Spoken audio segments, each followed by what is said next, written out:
आता घरच्यांसोबत कुठे चाललोय हे तर तुम्हाला समोर व्हिडिओमध्ये कळेलच, पण जाताना हे बघा आजा नात्यांचे कसे लाड सुरू आहे. आणि जेव्हापासून आई आली आहे तेव्हापासून माझेच शिकायत करणं सुरू आहे आईकडे. तर त्यानंतर आम्ही आलो आहे आळंदीला. आता पुण्याजवळचं तीर्थक्षेत्र सगळ्यात जवळचं म्हणजे आळंदीच असतं.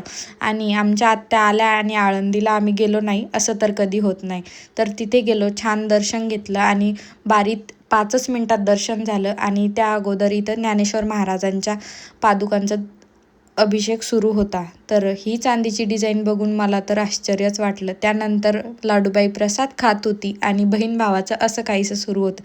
आणि खेळण्याचे दुकानं पाहून बघा कसे पळताय दोघं. आता आळंदीचं दर्शन झालं, पण देहूमध्ये येणार नाही असं तर होणार नाही. तिथून दर्शन घेऊन लगेच देहूमध्ये आलो.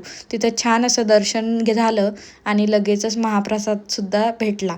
तर आज खरंच नशिबातच होता महाप्रसाद. त्यानंतर ऊन एवढं तापतंय तर म्हटलं चला थंडगार मस्त उसाचा रस पिऊ. आता उसाचा रस छान एन्जॉय केला आणि पप्पाला आम्ही इथं असिस्टंट ठेवलं आहे आमचा ग्लास धरण्यासाठी. त्यानंतर आत्यांनी ऊन लागू नये नातीला म्हणून असा रुमाल टाकला आहे. आता ते सगळे दर्शन वगैरे करून आम्ही गाडीमध्ये रिटर्न जायला निघालो. आणि दुसऱ्या दिवशी आत्यान ते गावी जायला निघाले. पण सानू त्यांच्या मागे लागली होती आणि मला म्हणत होती तुला नाही घेणार, तुला नाही घेणार, मीच जाणार. पण त्यानंतर आत्यान ते गेले, त्यांची बस आली. तर असा होता आजचा दिवस. बाय.